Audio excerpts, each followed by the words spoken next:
Good afternoon. My name is Niki Ashton. I'm the Member of Parliament for Churchill Kiiwetinoong, and I'm so proud to stand with you here today with youth, coaches, leaders from across northern Manitoba to talk about how our region needs to be on the map. Northern and Indigenous communities need to be on the map when it comes to the lead up to Canada co-hosting the 2026 Men's World Cup. Soccer has always been part of so many of our communities. Today, I'm joined by a player and coaches and band counselor from a Pasquiat Cree Nation, a First Nation that has a proud history of playing soccer. I'm joined by leaders in soccer in Flin Flon and Thompson, main soccer centers across our north. Soccer has a history in our region, in Indigenous communities, in Northern communities. And soccer has a bright future. It has incredible momentum. It is the fastest growing sport in the country, across Canada, and we see that firsthand in northern Manitoba. We also see how diverse it is, that for girls, boys, for Indigenous kids, non-Indigenous kids, for immigrant and refugee kids, this is a sport that they see themselves in. This is a sport that provides opportunity for them. But we also have to be clear that in regions like ours, soccer and recreation more broadly saves lives. It gives young people hope in the face of increasingly challenging, difficult situations. It gives kids a chance to imagine and dream big beyond the field, beyond their community, beyond even their country, and to look at the world. Canada co-hosting the World Cup is a historic event. This is the world's largest single sporting event, and the fact that our country is co-hosting this event is nothing short of historic. But this is also an opportunity for us as Canadians to showcase that we are a soccer country, an emerging soccer country.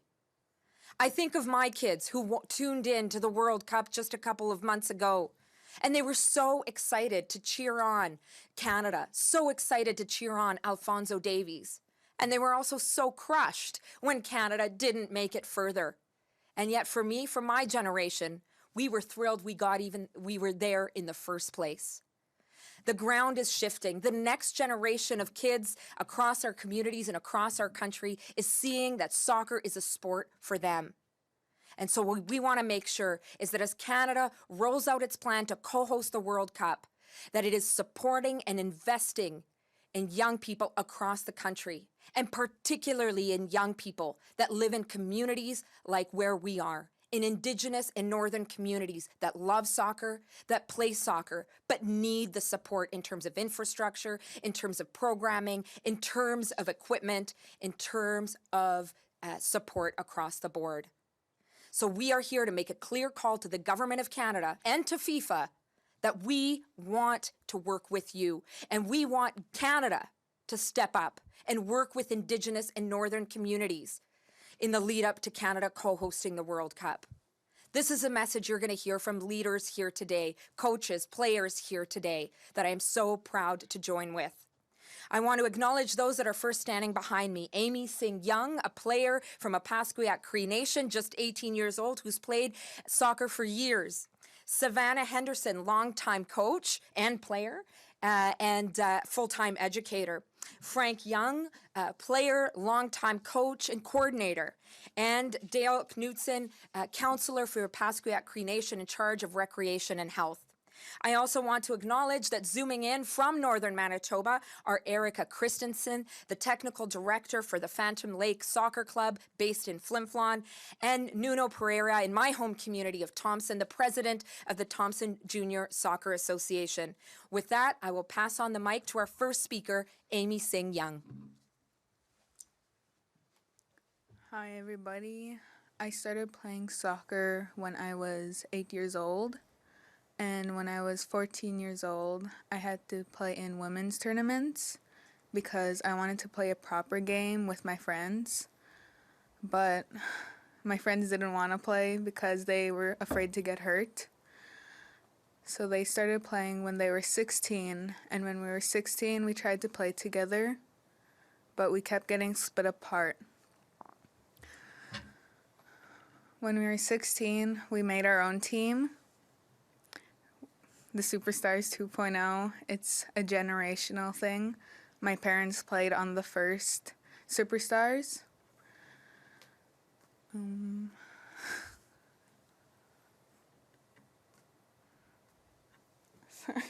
I don't know what else to say. Do you want to talk about the future? Oh, okay, yeah.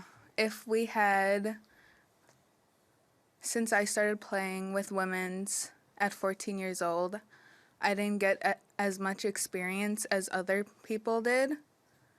So if we had leagues and other tournaments for my own age, which we didn't, we would get more opportunities to go play for universities, maybe even Team Canada, which I wanted to do, but it's still a dream of mine, and I hope I can go someday.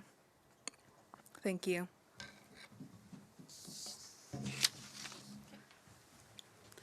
Dancer, my name is Savannah Henderson. I've been playing soccer for the past 25 years of my life. I started playing soccer when I was 10 years old. Soccer really changed my life. Throughout the years, I've coached, I've volunteered, I've hosted a lot of soccer events. Last year, I went into a communities, 5 different communities in northern Manitoba to promote soccer. When we arrived at these communities, we noticed that the fields that in the communities were not at par what a soccer field truly looks like. Some of the soccer fields that they were on, the kids would play on rocks. Also, a lot of the kids would come without no shoes, no soccer cleats. They would be wearing big runners, sometimes sandals. One soccer field had 1 net when you're supposed to have 2 nets on the soccer field. A lot of our Indigenous kids are loving the sport in northern Manitoba. We grew up playing it. It saved my life, and it's definitely going to save other lives. We grew up playing against women, women that were 10 years older than us. And also, you know, I always wondered why I didn't have the opportunity to play in higher levels rather than just playing in the reserve level. You know, when I think about all the Indigenous kids, I think about they deserve all these opportunities that should be provided in northern Manitoba, because not everyone can afford to travel 6 hours just to play a soccer game. Not everyone can afford 6 hours just to attend a camp. That's why it's so important that we have our own programming in northern Manitoba, so we can provide all these opportunities to all the Indigenous kids that love soccer. So with this is why we are calling on Canada to invest in year-round soccer infrastructure in northern Manitoba, so our kids can have that chance to have hope to be on Team Canada one of these years. So we would be leaving a legacy. This is the start of something new, and something that will definitely be recognized in Indigenous communities in northern Manitoba. Thank you. Hello, my name's Frank Young. I'm a longtime coach. I coordinate a bunch of stuff back home. I give up my free time for the youth. I do a lot, and I don't ask for nothing. Soccer has been introduced to me when I was about 4 years old. But soccer has been around the community for over 50 years. And in 50 years, I've never played organized. It was all against the men. And now I coach these girls, and it's hard for them to get noticed. I try my hardest to take them to big tournaments, but because we're not sanctioned, no one would play us, because it comes with insurance or something, they say.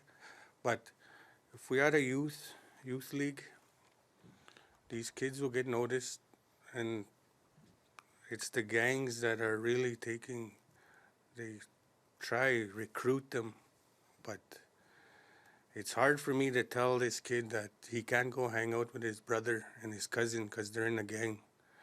But this kid loves soccer so much that he will stay on that right path. And right now, in the fall, he's going to university. This kid's good. I'm pretty sure one day this kid's gonna wear Team Canada jersey. 20, 30 years ago, you guys started giving us rinks. Now we have professional NHLers. If we had an indoor facility, I probably see in 20 years, 30 years, a young native kid wearing that Team Canada jersey. I won't be able to see it, but that's why I do it, for the kids that I don't get to see. Thanks. Danse, good afternoon. Thank you for having us. And my name is Dale Knutson. I'm the portfolio for recreation and health. As you heard the stories from our band members, you know, there's a lot of missed opportunities. A lot of missed opportunities for the kids to be noticed because we don't have that sanctioned sport in our community, or in fact in any other community in the north. It's sad that to see that we don't have the same opportunities as the kids from the south, and we're only 6 hours north. Soccer's been an outlet for for our members for at least the early 60s. But the sad fact about it is that we don't get the acknowledgement that we should get. I have a story where our band members took a team to play in Saskatchewan, and they beat a team, a university team. You know, that goes to show that if they had the opportunity to go try out at a university, it would give them hope. To give them hope to reach for the stars, you know, to give them incentive to go after their goals and stay on the right path. It's an outlet for our kids to be safe from gangs and drugs and everything that's happening with our communities nowadays. So this is why, you know, this is why I got into this career path, is to invest in our kids. At the end of the day, everything we do, everything that Canada does, it should be investing into the kids. You know, that's what we do it for. This is why we are calling out Canada to invest in our kids and an all year round soccer facility. You know, it's important to us. It should be important to you. So thank you for listening to us today. Thank you very much. And you heard a powerful testimony from a player, coaches, leader from a Opaskwayak Cree Nation, who even earlier, were sharing stories of coming to a game and not having proper equipment, like even shin pads, and having to repurpose Tim Hortons cups and pizza boxes to be able to just play the game that they love, that so many of us love. You hear it firsthand, the passion that they have, that we have in our region when it comes to soccer, and that so many Canadians have. And we're going to hear more about that from our next two speakers who are joining us on Zoom. First, I want to turn to Erica Christensen, who's joining us from Flin Flon. Erica. Hi, thank you for having me here today. My name is Erica Christensen. I'm the technical director of Phantom Lake Soccer Club. We are a 100% volunteer soccer club that straddles the border between Manitoba and Saskatchewan, including the towns of Flin Flon, Creighton, and Denair Beach. Over the past decade, we've had about, on average, 300 athletes registered with us each year. Where we're not without struggles. COVID affected us uniquely here, as players could not cross the border to get to the different soccer fields, although it could just be 5 minutes from home or school. Just last year, the major mine in town closed. The population has declined, and families have to adjust to out-of-town shift work and other changes around them. But we're Northerners, we're hardy. PLSC is committed more than ever to sport, keeping sport accessible, safe, and inclusive. The world may look a little different, but the field is still their home. We have kept our fees steady for the last 5 years, and we continue to do so. And we expand our season to a local hockey arena so that kids can play while the snow melts. We have 40 volunteer coaches, who compete upwards of 5 hours of training to go to field after work, sometimes shift work, just to be on the field with the kids and give them the best experience possible. We have specific programming for girls from under 9 to under 19. So any girl who wants to play can come play with us. We are founding members of a new regional league that will launch this year so that players can play real competitions in their own towns instead of driving hours and hours to the other major cities. But we've only just begun. Phantom Lake Soccer Club is that big little club. We want to be known as that. After all, if this town can put out Bobby Clarks, why not Alfonso Davies? Thank you. Thank you very much, Erica. And now we will turn to Nuno Pereira. Hello, everyone. Thanks for having me. My name is Nuno Pereira. I am the president of the Thompson Junior Soccer Association. I grew up in Thompson. I was born in Portugal, but I've been in Thompson since about 3 years old. Growing up here, I've played soccer. I've seen the sport firsthand grow. It's not been without challenges, of course. Thompson has also had so many people come from all parts of the world, and they've all brought soccer with them. So it's an amazing connection that we all have together. And we've had lots of challenges with lack of the fields being properly to be used. We're looking at the momentum that we have coming forward here with the World Cup coming, and looking at Canada and looking at FIFA to support us up here in the north, where there is a lot of kids playing soccer. I personally have coached, I've played, and the joy I get when I see these young kids wearing these Alfonso Davies jerseys or these Cristiano Ronaldo jerseys or whatnot, and the joy that they get when they learn how to just do a quick little pass or a shot. And it's just, it brings joy knowing that the sport is growing, and the fact that we're co-hosting the next World Cup. The time is now, I think. I really do believe that. And I'm very, very passionate about this sport and us growing it. I just feel that, there's this is the time. And I really, really think that we should be calling on FIFA and Canada to help support us here in the north. I know the saying usually goes, it all starts down with the kids, but really it's got to start with us.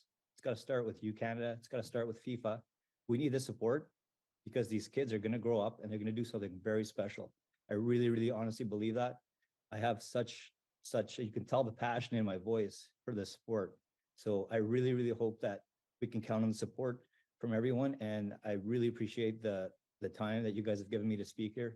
Thank you again, Nikki.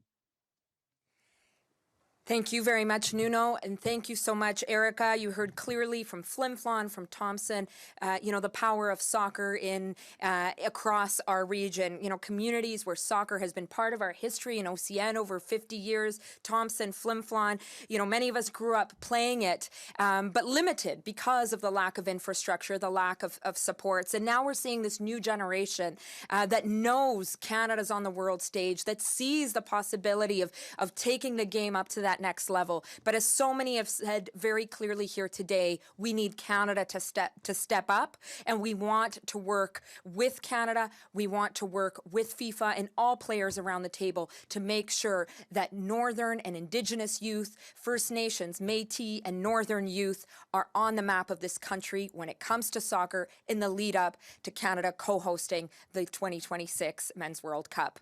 And I want to again thank everybody for taking part. And we want to, of course, check as well if there are any questions coming in.